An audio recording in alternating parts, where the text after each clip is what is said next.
We tried to play Digimon, but Digimon played us. More like Zoom played us. Yeah. That said, yeah, that's something you guys can look forward to because we got some Digimon cards for our cardboard crack fix. And using that to our advantage, we attempted to use Zoom, and Zoom used us.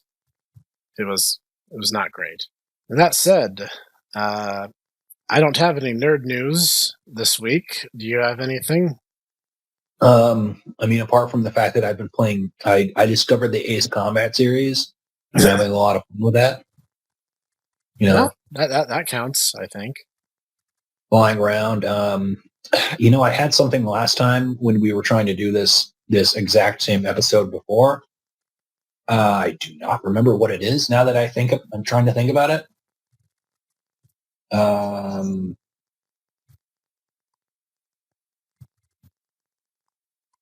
It's going to be one of those things where I'm going to remember in the middle of the night tonight. 3 a.m. Yes. Yes. So that's fine. Yeah. No. I mean, I'm playing Ace Combat 7. It's fun. That's good stuff. That is good stuff. Mm-hmm. So today, kind of related to our topic when we touched upon Realist Hero a couple of weeks ago, we want to talk about the booming genre of Isekai stories or otherworld stories. And basically how we can fix some of the genre's shortcomings. So basically, we decided to kind of write an outline for our own. Dietaku, would you be so kind as to spear us into this? Certainly. Honestly, it was just kind of the professor and I just kind of talking to each other and just going, we keep, criticizing the entire impetus. So why don't we put our money where our mouth is? And we're two pretty creative people, or Snek and whatever a Pugum is. Strange fungal infection.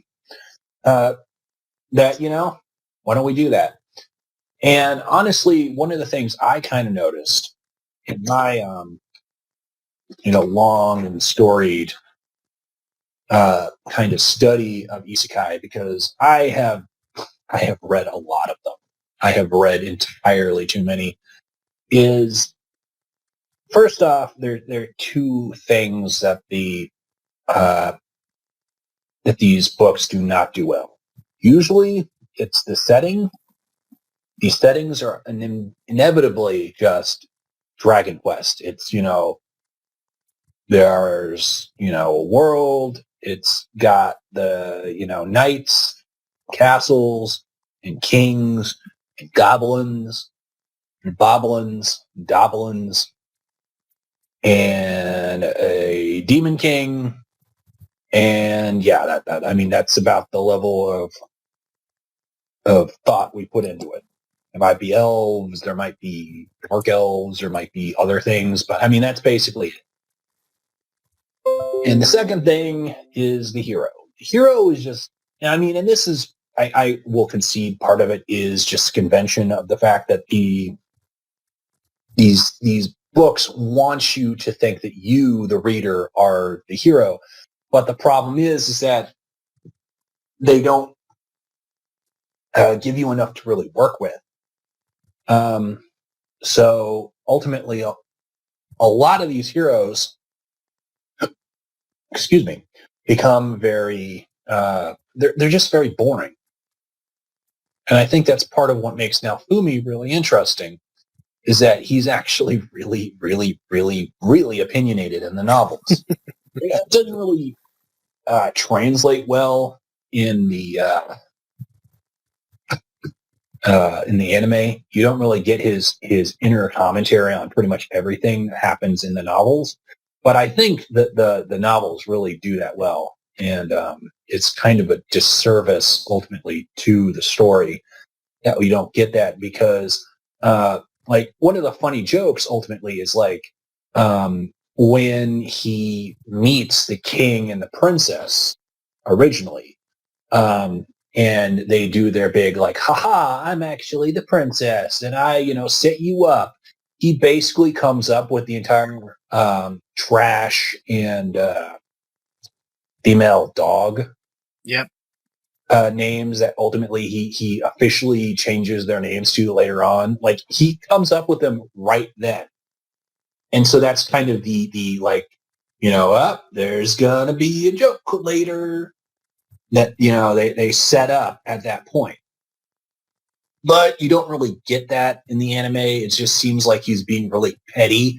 When ultimately, I mean, yes, he's being really petty, but guys, this is a callback. This is a callback to something that happened earlier. Which is even doubly funny because in the novel version, when they're about to execute the king and princess, like in the novel, he's like, yes, do it. In the anime, he's like, wait, no, this is a little messed up. Maybe I don't want this. And actually, I saw a thing, and people are speculating. It's like maybe like did the original author have any say on this scene? Because it seems like maybe they're trying to dial it back so he's a little less psychotic. I mean, I think I don't know. I think that Naofumi, I mean, he very clearly is a very, very, very broken person.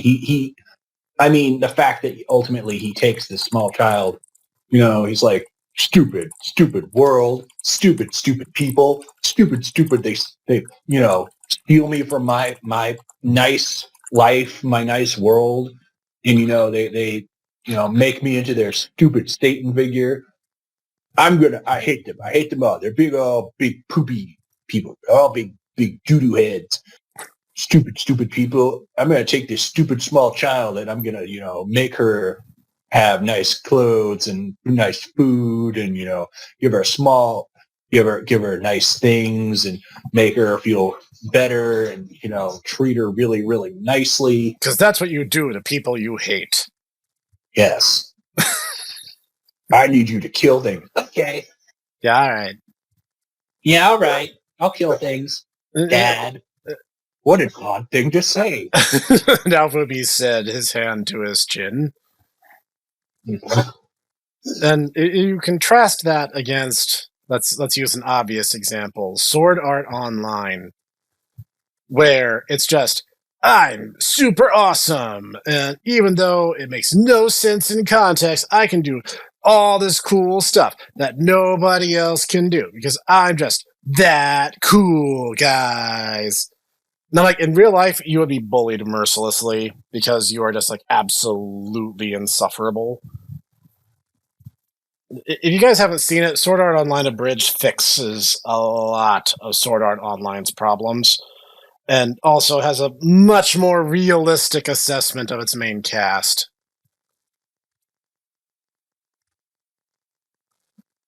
The thing with Isekai, as Dietaku posited, is the world building is Dragon Quest, and the heroes typically are incredibly shallow. And the thing that gets me is like a lot of them, like a weird number of them are like, guys, I have the ability to scan stuff, and that makes me super OP. I'm just like, really? Really? Like I guess you could get a job as an appraiser or something, but that's a dumb thing to be excited about. That kind of leads into something that I wanted to talk about. That like a lot of them also kind of go off of that with the entire. They're like, oh, basically it's like, oh, everyone in this world levels up, but everyone levels really slow. But thanks to your cheating ability, you now can level up really fast. And now you're level 50 for picking up a rock. Wow, look at you. And now you have 1,000,000 skills. And it's like, okay, that's nice. But so then you have all these skills, and then they're going to be like, hey, remember that skill you got on page 17? Yeah, you mean the ability to like look at sand? Well, that's going to be plot relevant later. What? And so, yeah, they're like, I like fantasy. I like science fiction. I do not like needing to have a character sheet for my protagonist in order to remember all of his abilities because they might be plot relevant. And he has a page and a half of just abilities. Yep. Reincarnated as a sword does this. That time I got reincarnated as a slime is really guilty of this. And the professor's favorite, Aro Furieta, with Best Girl Dragon, is really guilty of this too. Yeah, So that is true facts. In fact, I started So I'm a Spider, So What? And it's guilty of this because it's like, oh, I ate this thing and I gained this ability from eating this thing. And then I ate this other thing. And now I have that power. And I'm like, is this going to go anywhere? Like, is any of this I going to mean, go anywhere? kind of it goes better, go someplace with that one at least, because I mean, she basically becomes like a super boss monster, and then like a wizard, from what I understand. Yeah. But I mean, in slime, it really ultimately, a lot of the abilities that Rimuru gets initially are not important, and it really is only once until he meets the Tempest Dragon that, like, that's important. And the entire fact that the Tempest Dragon gives him a name is important, because if you are given names in this world, true names are actually they give you power, and only beings with divine blessing like dragons can do that. And the fact that Rimuru has, ultimately, that's one of his like super abilities, or her. Rimuru is it's weird. It's weird. So yeah. But I mean, they have this long thing about the fact that he starts going around killing snakes and like eating them, and then using water jets in order to kill things by using basically water as a high speed hydraulic slicer, which is that's a cool use of an ability. The problem being is that, like, after like chapter 5, he doesn't really use it anymore. And kind of going off of, as an aside to the aside, another thing, honestly, is a lot of these protagonists are just not very likable. And once again, I know that it's kind of, it leads back to the convention of the fact that it's, supposed to be a power fantasy, but a lot of these guys are just not very likable, and it's the thing. I'm pretty lenient when it comes to protagonists. If I don't mind, villain protagonists, like, say, Count of Monte Cristo or Merca from Tactics Advance, if they're interesting. But I mean, a lot of them are just like, I've got this super cheat ability, and now I'm level 50, and now all these cat girls are following me around because inevitably all these girls are, oh my goodness, you're so attractive, Mr. Geeky Nerd. Yeah. Because that totally happens. Like in every single one, which not only is something I love about Shield Hero because they don't do that, but they also, I mentioned it a bit during Realist Hero, where I'm like, stop doing the harem route.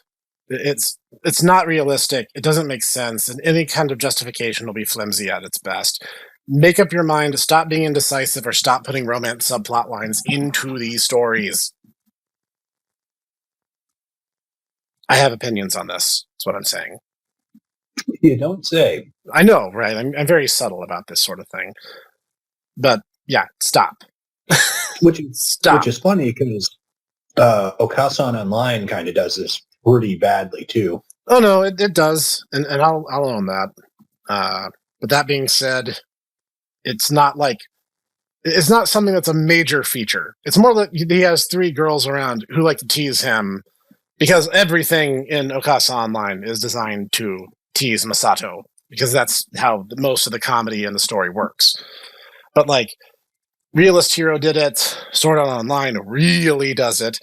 It's like everything's like, guys, he's surrounded by waifus, and they're all super into him, even though this guy has 0 personality and nothing in the way of social skills, and totally would get his head dunked into a toilet every day at school. But no, he's super cool and relatable and awesome, and you should like him. No, you don't understand, guys. Kirito's super cool because he's good at MMOs, and we all know that being good at MMOs makes you very, very attractive. Yes. Women want nothing more than a guy who obsesses over mamapagers. There is just nothing that attracts the ladies like that. Oh, yes. That's the reason why WoW players are well known for their ability to get women. So the thing that we're saying is, what it seems like to me, and this is me speculating, I can't put myself in the author's exact headspace, but it seems a lot of the time they're just like, guys, it's time for wish fulfillment fan fiction. And this was the zany story of how I got transported into Dragon Quest, but I'm not like all the other guys who got transported into Dragon Quest. I was sent there, and I was turned into a cat. Like, that's kind of what a lot of the genre has become. It's Dragon Quest, but X. Whereas the first wave of Isekai was just Dragon Quest.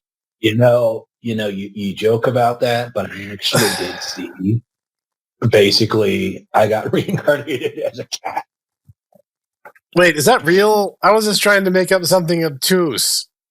Reincarnated as a behemoth, but he basically looks like a small orange tabby cat, and he has this hot elf waifu who keeps him, and the entire time the one like innkeeper who at the inn that she kind of lives at is like, that's like a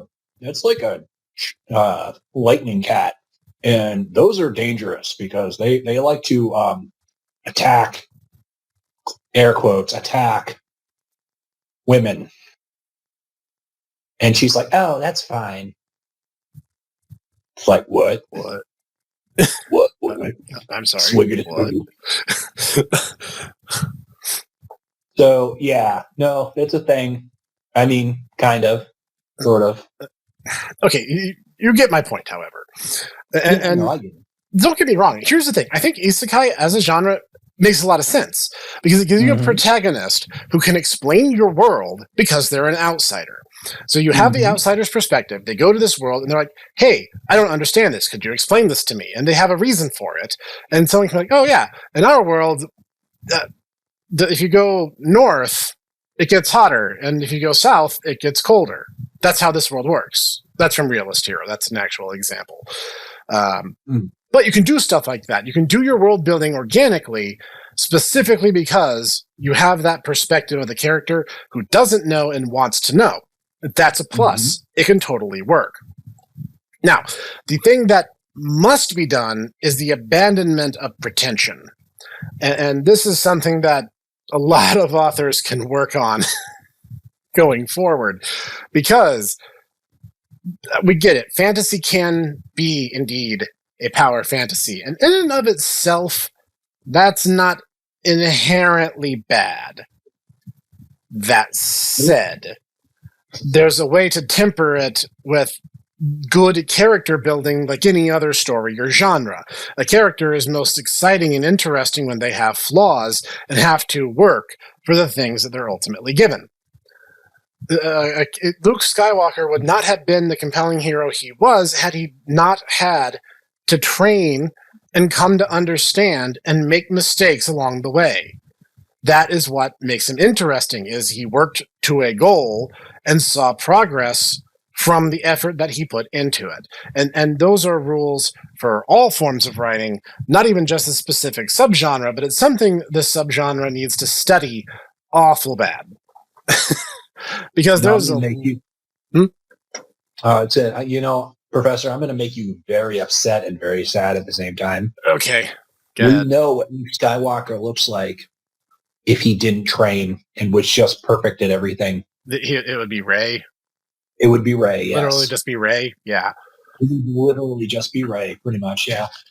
I mean, she basically goes through the same, the same events. It's just that, she's super good and super perfect. And she doesn't get her arm cut off because, ew, that'd be icky if I was missing an arm. Even though, the scars the hero gets along their journey are medals of their accomplishments. Mm-hmm. And that's the thing. Like, make your character earn their happy ending. If you want a story where this schlub becomes a knight, saves the princess, and saves the day, make him worthy of the title, make him worthy of the journey, and make him worthy of the results. Like, it's okay for your character to suffer and to question themselves and to be like, I don't know what I'm doing. I need help. Because literally everyone will reach that point in their lives in some context or the other. And there's no excuse that, oh, well, he's in Dragon Quest, so he just level grinds by killing 1 trillion slimes. Literally the only time I saw that done well was when it was done as a joke. And that was the hero is cautious but overpowered, where he literally is so scared of getting into a fight he can't win. He just spends a stupidly long time just training and preparing himself in every way he can conceive of because he just doesn't want to lose. See, that's the thing. Like, a lot of these isekais are comedies. Lean into that instead of just being, Kirito can dual wield, and dual wielding is completely unheard of and has literally never been done in this full dive MMO where inevitably someone would have tried it at some point. But you see, the ability to pick up a sword and then another sword is a secret technique that has only been passed down by the Wasabi clan. Oh, of course. The Wasabi clan was wiped out by that man. See, that would actually have some level of self-awareness, though. That is, in and of itself, the rub. Mm-hmm. And that's another thing. It's like the lack of self-awareness. Like, because you get these pretentious heroes where it's like, people thought I'd amount to nothing, but all I did was play video games. But I get to show you now, and now I'm level 9,999, and I can punch bad guys so hard that they just explode, and I'm super cool now, Mom. Like, Jimmy, I never would have thought that your ability to play video games would have made you the master punchingist. I am sorry for not letting you play video games. That's right. Yeah, like, the thing that makes Naofumi work really, really well was specifically because he was stripped of all the glory of being an isekai protagonist immediately. He immediately is just like, oh, by the way, like, you're our great Satan figure, and everyone hates you. And literally everyone that you're going to trust in the first couple chapters of these books is going to stab you in the back, almost exclusively on the grounds that they can, therefore they will. And, your friends that were isekai with you, yeah, they go along with it because they don't know you. And they're just like, well, if the people don't like you, then, I guess, there's smoke, there's fire. Yep, so we have every reason to hate and distrust you now. Sucks to suck now for me.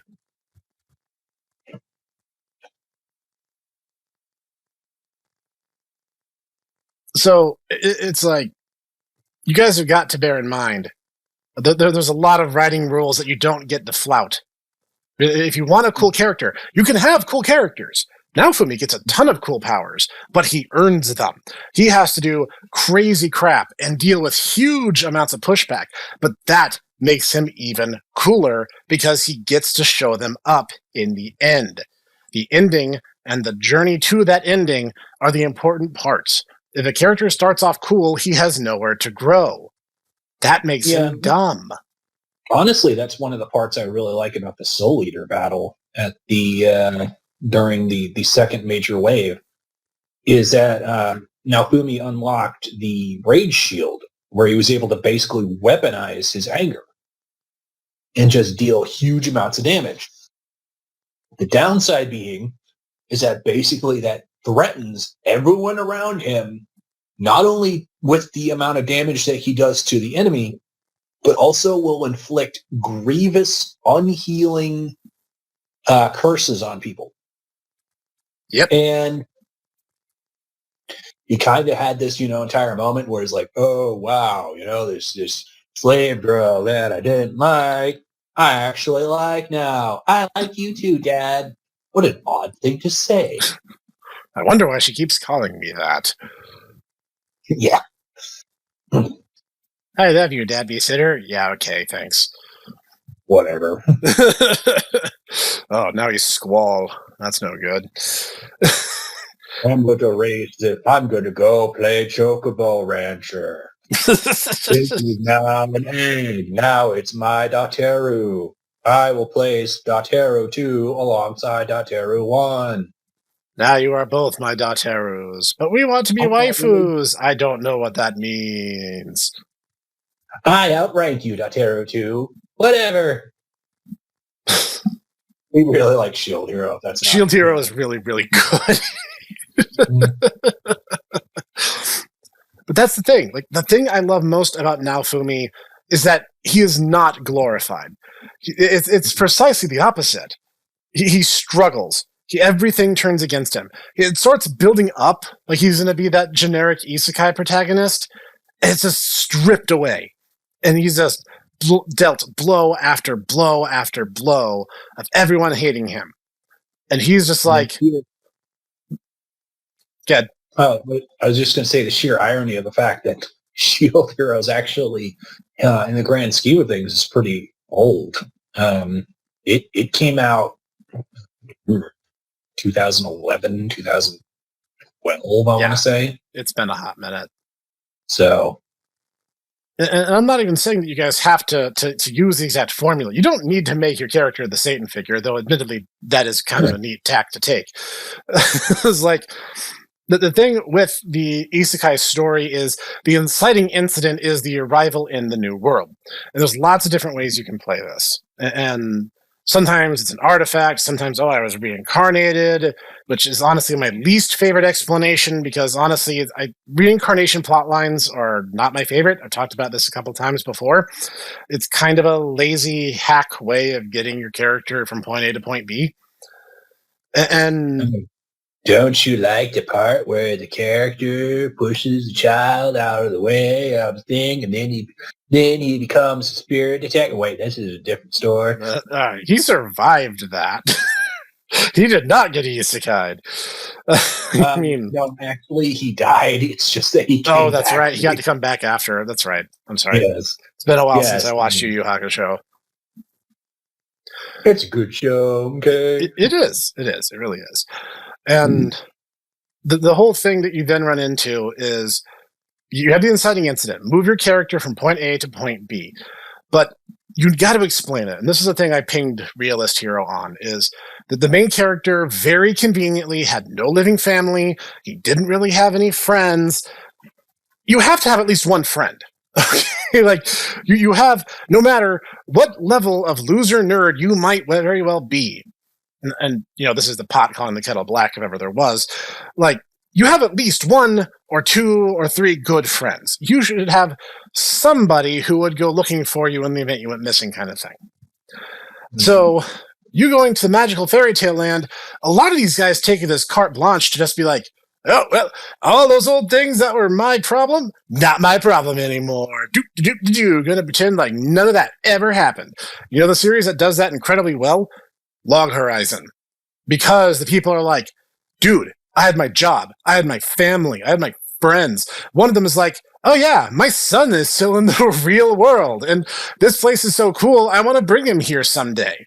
But they actually think about the fact that their old lives still matter, even though they're living their new one. That is significant. Never mind the one monk who's like, these NPCs they're just nothing but pawns for us. Now, if you don't mind me, I'm gonna go marry one of them.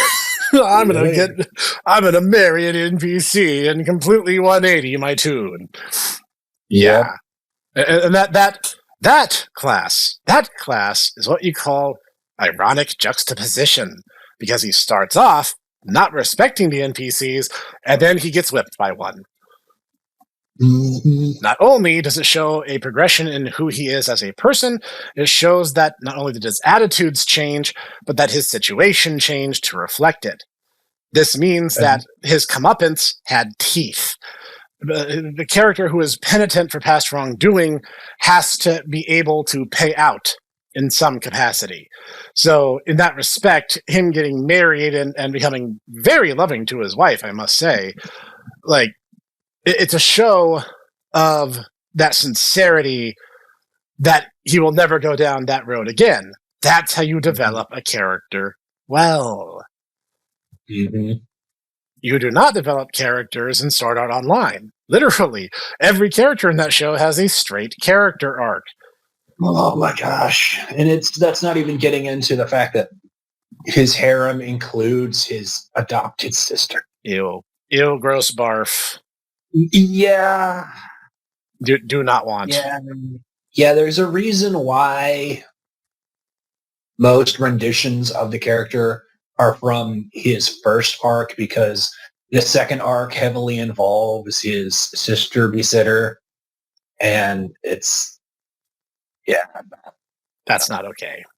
That's not good. Okay, that's bad. Okay, shouldn't do that. Okay. I love South Park. And here's the thing. There is so much fertile ground to tell an interesting and compelling story. So remember, class, we've already hit some big ones. Your characters matter. Main characters in particular.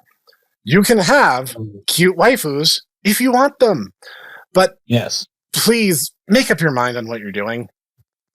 Like, don't... This is a thing a lot of isekai tend to do, where they're really, really, really hesitant to move status quo forward. And so they kind of linger in very overly long ways in the same places with the same people and not a whole lot happening.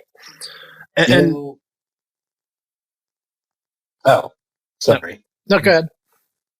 No, I was just going to be like, the funny thing would be is like if we had, little Jimmy, who's really good at MMOs, he gets transported to another world.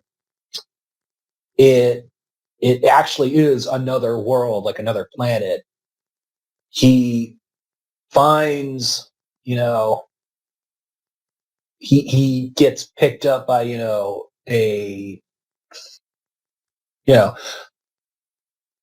it has to be some kind of, exotic thing. So right. I don't know, some alien who is just conveniently, looks just like a human, but with, like animal bits. But she's an older girl. Because they're always younger.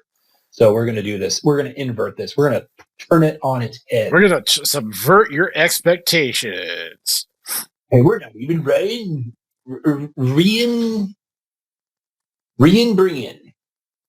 Don't ask me. I don't know how to say it. We're not even, Bjork. Bork. Yep. So all right. So Jimmy is taken to an animal planet, and yes, we can use you should use some kind of introduction. So like the character needs a through line. There's the inciting incident. Mm-hmm. That's him getting transported. So let's say I don't really want to do a reincarnation plot line. Let's say No, he's he got taken there because the princess of this one planet needs a legendary hero, and Jimmy just got to level 999 in Slide Lands, and the critically acclaimed MMO for 5 years running by Tempest Thought. And so he is the strongest person in fallen Earth on Slide Lands, but that's neither here nor there. Let's remember, hero just means a doer of great deeds. It does not specify what the deeds are. So that's an accomplishment in a particular light. That would make him greatest among his peers, in a way.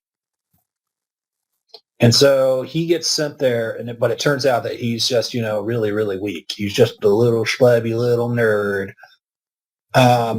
But he has to fight against, the invading Gondar Empire, who are all big, scary guys with big, scary, space armor. And really big shoulder pads. Yes. Kind of imagining them kind of like, Flash Gordon. I'm kind of imagining this akin to Buck Rogers or Flash Gordon. Very, very, very like, we're in space, but, space has air. Everyone flies around on rockets. Everyone knows space has air. The Milky Way is the only one that doesn't. Yes. You guys come from the Milky Way? Oh, man, that's rough. I'm so sorry. You guys are like millions of years technologically behind the rest of us. Yeah, don't you know? In the future, everyone uses atomic power on rockets. That's how you get around. Yeah, atomic rockets. And obviously we just have a big vacuum like Spaceballs, and we just put air into space, and now space is aerosolized. Yes, exactly. And we can just travel between planets. That's as normal as you getting in your car and driving to the grocery store. Yes, exactly. And there's also, like, because of the war between, the Federation of Planets, the FOP. Which somehow has a king, but, Yeah, even though it's a federation, it has a king. And King Old Guy, King McBeardyson. I get it. All right. King is elected. Oh, yes, of course. Kings are elected. What did you expect? Right of succession? Pfft. Caveman. So, yeah. Positively atavistic. Don't you know kings are elected? Obviously. He's the king of the Federation of Planets, the FOP. So he's the FOP king. There's your dumb wordplay joke for your intro.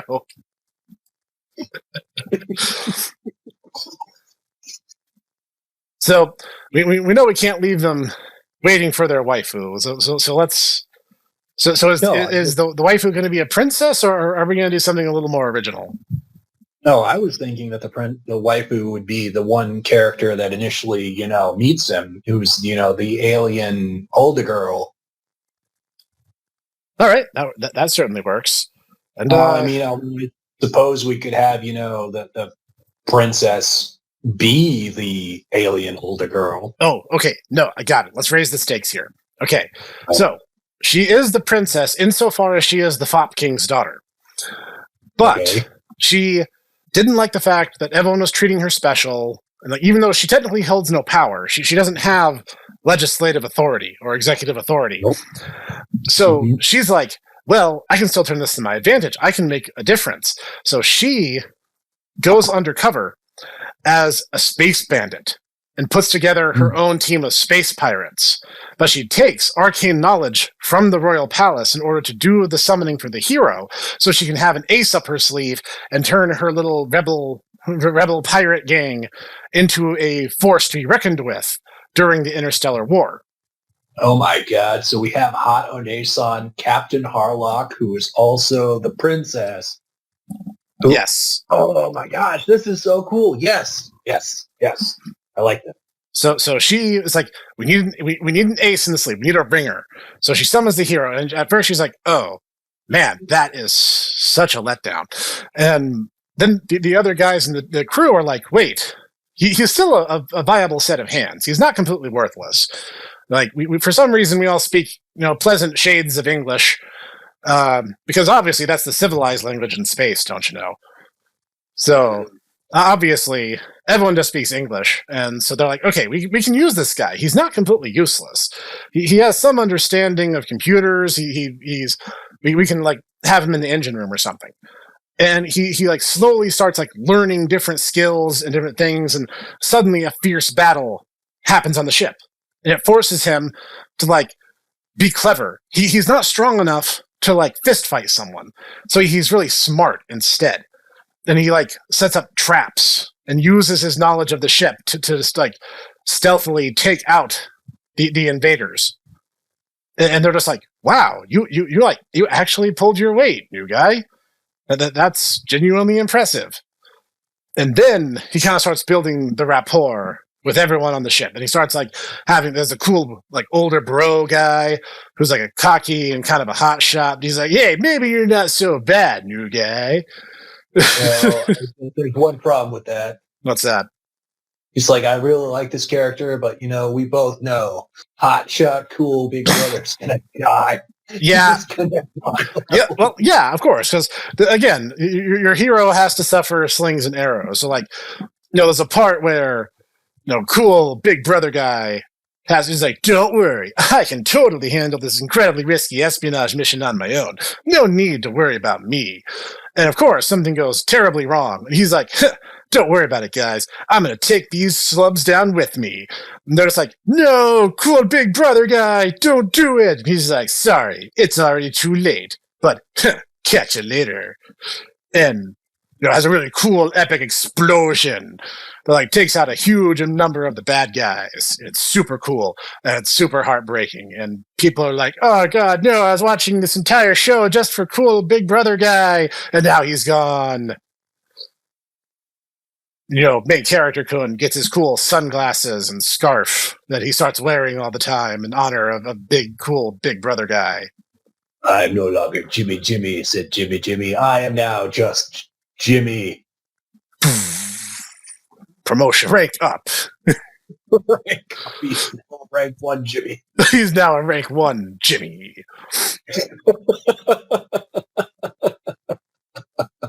And that's the thing. And okay, are you ready for this? I don't think you're ready for this. So you have his first encounter with the villain, which of course means he has to lose, because that's the first encounter with the villain. You always lose, and you have to come back later. So the first encounter, the bad guy even taunts him. He's like, "Oh, you were reliant on cool big brother guy, and now you're all alone." And Jimmy adjusts his sunglasses, and he responds, "My Jimmies remain unrustled." Oh, that's actually unironically pretty cool. I just came up with that off the cuff. That's unironically pretty cool. I would be like, oh yeah, Jimmy, you can do this. You got this. And he makes different friends on different planets and all sorts of like weird aliens. They go around doing cool space stuff. Oh yeah, and here's another thing. A lot of these isekais struggle with.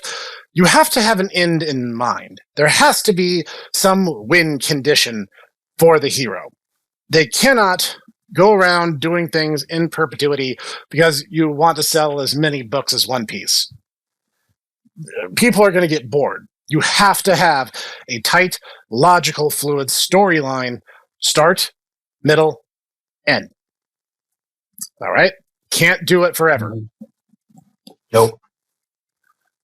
So make sure that you have a good through line so that Jimmy can rise up and be the hero the galaxy needs and have a good, satisfying ending. Now, can you put a sequel hook? Yes, you can.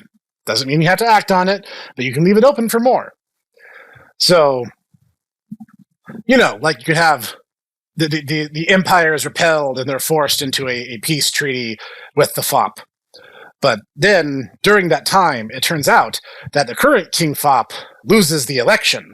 But it turns out the one who's ascending to the throne is actually an imperial plant. And he has plans to make the empire rise again, but even bigger and badder in the future. But it also looks like he might be out for his own, and he might betray everyone else. And then you can leave it with a little dun dun dun note at the end. Whoa.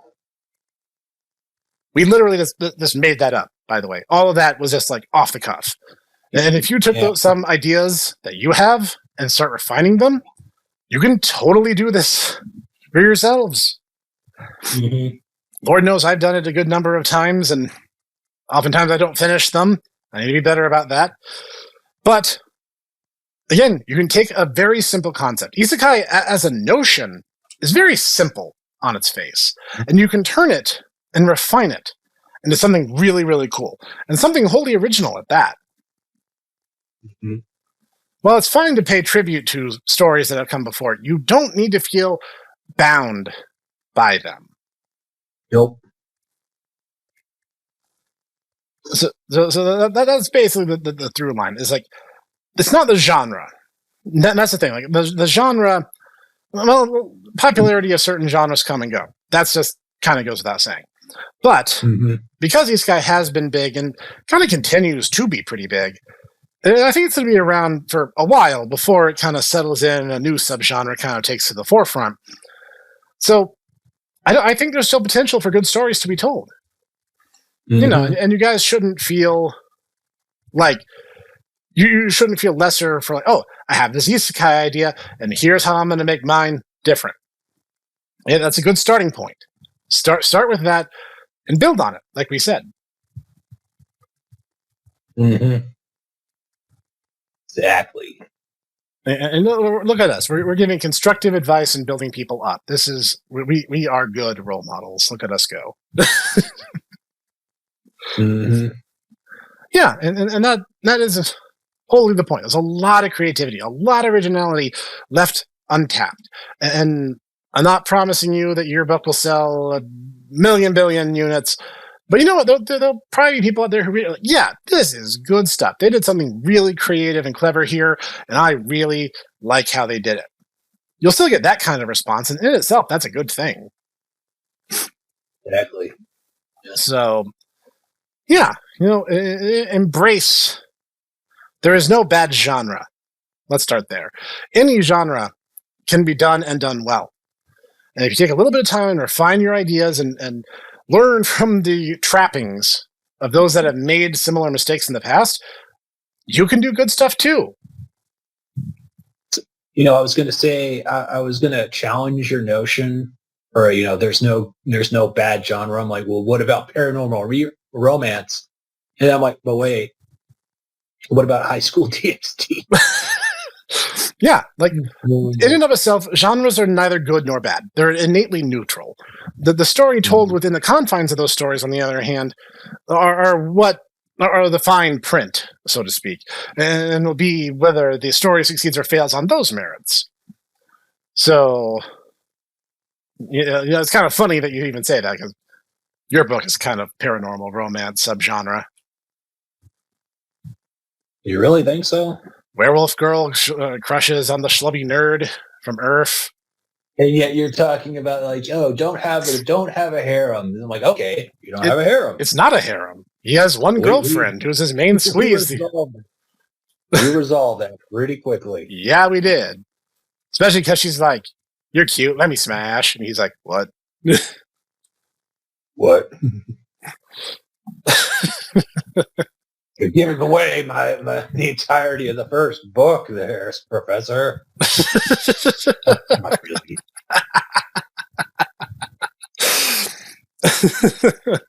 No, I do have a couple short isekai concepts, and maybe if you guys like that, if you guys at home kind of like what we're talking about here, let us know in the comments, and maybe I'll actually share some of mine in the future. My personal favorite is the Dark Hero story, where instead of good Gaia summoning a hero in times of need because the Demon Lord is invading, the Demon Lord summons a hero because summoning heroes is totally in vogue right now, and everyone's doing it.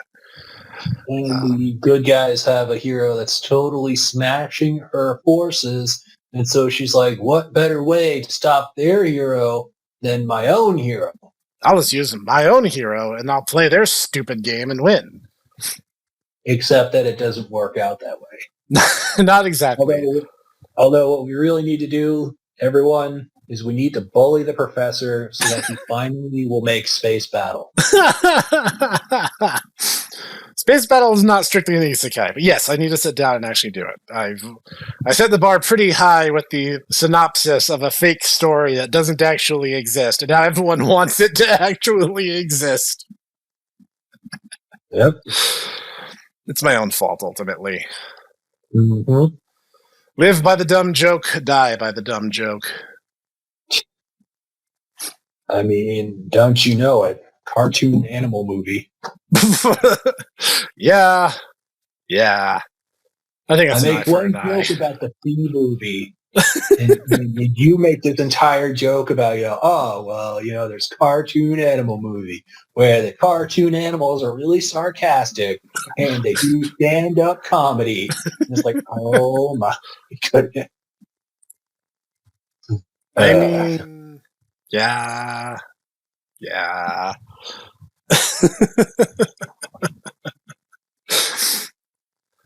No, but ultimately, the most important thing, and if you take absolutely nothing else away from what we said today, I want you guys to take this.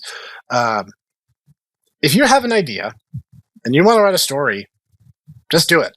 Sit down and write it. And you may not like your first draft. Lord knows I've rewritten mine several times. And that's okay, because that first draft is an iteration towards the story you want to tell. And I was about to say my first book is on its 5th rewrite. So, yeah. We don't mean small edits. We mean like top down, written from the start to the finish, over and over again, 5th rewrite. It's actually a pretty amazing transformation. So, if you guys have ideas, make them real. Write the story, draw the picture, make the game. Do what your passion is, and own it. Not everyone's going to be a huge winner, but on the other hand, you're doing something with those ideas. You're putting those ideas into the atmosphere. And you should. You owe it to yourself, if no one else. And at the end of the day, when the big scary guy in the big scary robe comes and punches your number, you won't go, oh man, I didn't write, the story of Squirrel Johnson or whatever. I don't know. Squirrel Johnson sounds like a pretty cool guy to me. Well, at least I wrote Squirrel Johnson. I mean, only one person read it, but that's one more person than would have read it otherwise. You still made your story and you put it out there. And you've driven this world. You've made this world. And it's just an amazing thing to take an idea and make it real. And if you do it for no other reason, do it for yourself. And that's the point I'm trying to make anyway. That's a good thing. I'll get off my soapbox now. No, honestly, we need more creativity out in the world. It can't just be, the same 5 things over and over again like it is. Yeah. So, yeah, that's really what we're trying to drive in here. So, yeah. Go forth, young Padawan. Go and create. Or make create stuff. Make your stuff. Make it real. Make it your own. There's no limit. So just do it. Own it. Have fun with it. That's the important takeaway here. All right. Do you have anything else you want to add, Mr. Dietaku? I have a Chesapeake Bay Retriever that is circling me like a shark. I think it's for dinner time. But, he hasn't figured out the way to threaten me with a gun yet. So. Well, better get on that. On feeding them, not them learning how to handle firearms. Oh, well, I mean, she's figured out the door. Honestly, we have to... The one situation in Jurassic Park when the raptors, figure out the doors. Yeah, we deal with that on a daily basis because she's already done that. Yeah, that makes sense. So, yep. Alrighty. All right, everyone. Thanks for joining us. This has been Mr. Dietaku and the Hipster Snek. And if you enjoyed today's episode, please like, comment, subscribe, because I am a shill, and I will not stop shilling. Can't stop shilling. So thanks for joining us, and we'll see you guys next time. Bye, everybody.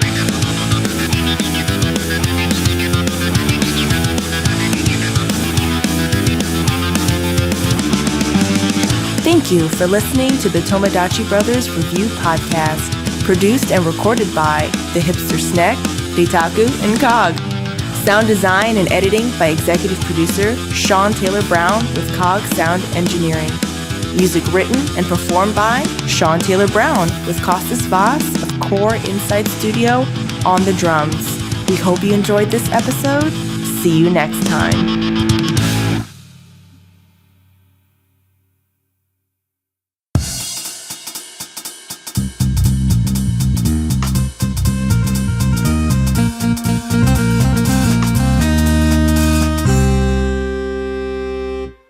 Hey everyone, thanks for listening to the Tomodachi Bros Anime Podcast. I'm one of the co-founders and co-hosts of the podcast, The Hipster Snek. If you want more content from me, I have my own YouTube channel, The Hipster Snek. Links will be available everywhere I can spam it up until I get a custom one, but all in due time. I do weekly game reviews, and in the future, probably more than that. Look forward to it, and I'll see you there and on Twitter @HipsterSnek. See ya!